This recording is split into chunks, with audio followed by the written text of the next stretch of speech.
अध्यात्म विज्ञान कोई धर्म या संप्रदाय नहीं है, ये स्पिरिचुअल साइंस है जो कुदरत के कानून पर आधारित है।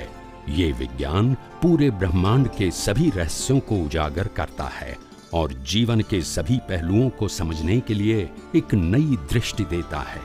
इसी को आर्ट ऑफ विजन कहते हैं, दुनिया को देखने की एक नई दृष्टि, जो अध्यात्म विज्ञानी परम पूज्य स्वामी श्री कमलेशानंद जी के निर्देशन में सनातन सत्य का अनुसंधान कर हमारे जीवन को प्रकाशित करे। जय सच्चिदानंद।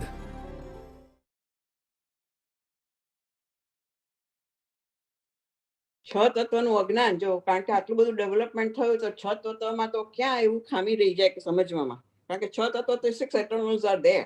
સોલ પોતાની સાથે છે, પોતે જ છે, એક તો જડ પરમાણુ અંદર છે, એ લઈને જ આવેલો છે. હવે બીજા એવા તો ચાર્જિંગમાં તો પરમાણુઓમાં જ કંઈક ગડબડ થઈ હોય ને, બીજાનું તો કશું લાગતું ઓળખતું નથી, કાળ કે ગતિસહાયક, સ્થિતિસહાયક એ બધા. खामी 6 तत्वों को समझने में नहीं है, खामी 6 तत्व को उपयोग करने में, अवस्था में उपयोग रहना चाहिए, उसमें खामी हो सकती है।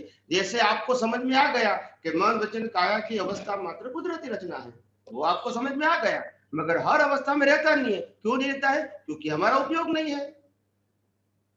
तो खामी समझने में नहीं है, उपयोग में खामी होती है। तो यूज, अच्छा, उपयोग में, जैसे आपको भी समझ में आ गया, हाँ, समझ में जैसे आया आपको भी, संजोगों में, जैसे आपको भी विज्ञान, एक मिनट, जैसे आपको विज्ञान समझ में आ गया कि मैं मन वचन काया से मुक्त, चेतन, अविनाशी और अनंत शक्ति वाला मैं शुद्धात्मा हूँ, और मन वचन काया मेरा और 5 इंद्रियों से अनुभव में आती है, वो पूरी सृष्टि कुदरती रचना है, वो आपको समझ में आ गया। मगर समझ में जो आया है वो हर समय उपयोग में नहीं रहता है, बस वही आपकी कमी है। तो समझ में नहीं आया वो नहीं, समझ में तो आ गया, उपयोग में नहीं आया, वो कमी है। तो उस समय आप जिम्मेदार। उपयोग केम ना થાય? કારણ કે સંસારની અમુક અવસ્થામાં તમને ઇન્ટરેસ્ટ હોય, કારણ કે આત્મા અરૂપી છે અને સંસારની અવસ્થાઓ બધી રૂપી છે. नहीं, इसीलिए तो इसको દેહાધ્યાસ છે. એટલે દેહાધ્યાસ, દેહાધ્યાસ. અને બીજું એક્ઝામ્પલ, જી બોલો, તમે બોલો. श्रीमद् राजचंद्र जी ने भी यही कहा, श्रीमद् राजचंद्र जी ने भी यही कहा कि देहाध्यास अंत तक रहेगा, मगर लेवल अलग अलग रहेगा। तो श्रीमद् राजचंद्र ने भी यही कहा कि मैंने भी, इतने बड़े महान ज्ञानी पुरुष, अनुभवी पुरुष ने भी यही कहा कि मैंने भी, जो केवल ज्ञानी होते हैं, उन्होंने जिस प्रकार की अनुभूति प्राप्त किया है, वो अनुभूति का मैंने ध्यान किया, मगर मैं फेल हो गया। क्यों हो गया?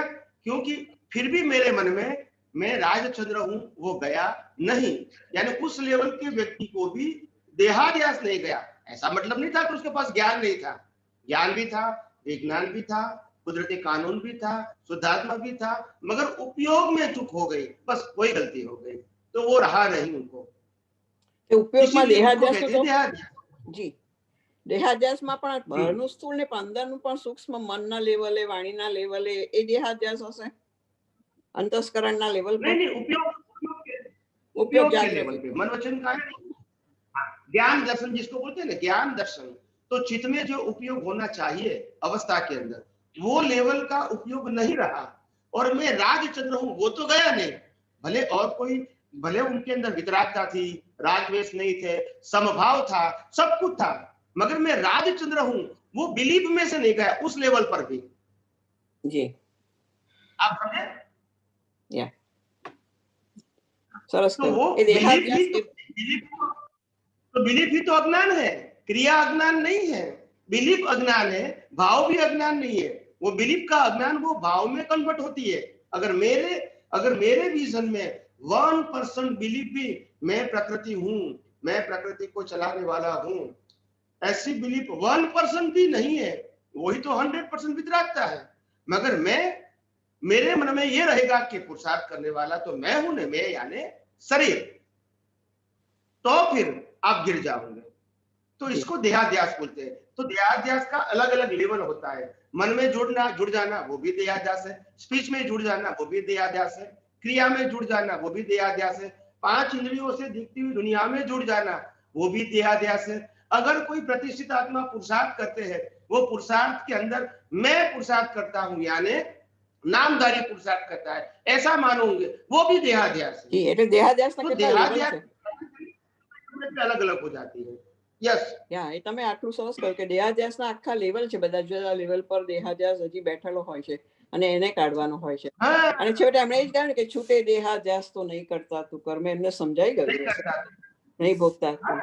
અને બીજું મારે એક પૂછવું હતું કે જે ગીતામાં દુર્યોધન કહે છે કે હું ધર્મ જાણું છું પણ પાળી શકતો નથી ને અધર્મ બી જાણું છું તેને છોડી શકતો નથી. અને એક બાજુ અર્જુનને પણ ગીતાનો ઉપદેશ આપવામાં આવે છે. હવે તો તમે કહ્યું છે કે પહેલેથી લઈને બીજ લઈને જ આવેલો, ખાલી કર્મનો ઉદય બાકી હતો એટલે એને મોક્ષ થઈ ગયો. પરંતુ દુર્યોધનને એટલે ત્યાં ઉપદેશ કરીને કામ લાગતો નથી, પણ જેના જેવા કર્મ હોય એ આધારે થાય છે, કારણ કે બહારનું તો સ્થૂળ ડિસ્ચાર્જ છે આખું, રાઈટ? नहीं, दुर्योधन को जो ज्ञान था, अज्ञान और अज्ञान क्या है यानी धर्म क्या है अधर्म क्या है, दोनों का जो ज्ञान था वो दोनों ज्ञान उनके लिए शुष्क ज्ञान था। क्या था?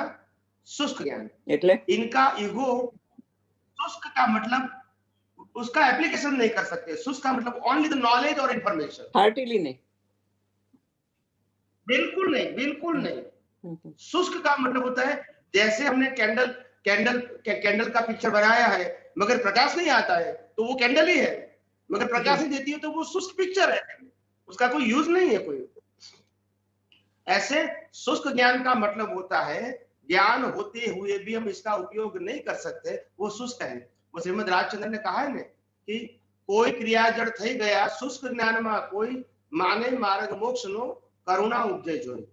शुष्क ज्ञान का मतलब होता है कोई शास्त्र ज्ञान के नॉलेज को ही ज्ञान मानता है, नॉलेज वो ज्ञान नहीं है, नॉलेज का एप्लीकेशन है, इससे जो अनुभव होता है वो ज्ञान है। यानी ज्ञान वो अनुभव का विषय है, ज्ञान सिर्फ मेमोरी या नॉलेज का विषय नहीं है। જી સુંદર. એટલે આ દેહાદ્યાસ છેવટે સૂક્ષ્મ લેવલ પર પણ દેહાદ્યાસ છૂટવો જોઈએ. આનો हाँ, वो अलग अलग प्रकार की कैटेगरी का होता है ज्ञान। એ સેટ ડિસ્ક્રાઇબ કરજો સમ અધર ટાઈમ કે ડિફરન્ટ ટાઈપના કેટેગરી દેહાદ્યાસની કઈ હોઈ શકે. અત્યારે બીજા બધાને ચાન્સ આપો. ઓકે, જય સચ્ચિદાનંદ. Okay, okay.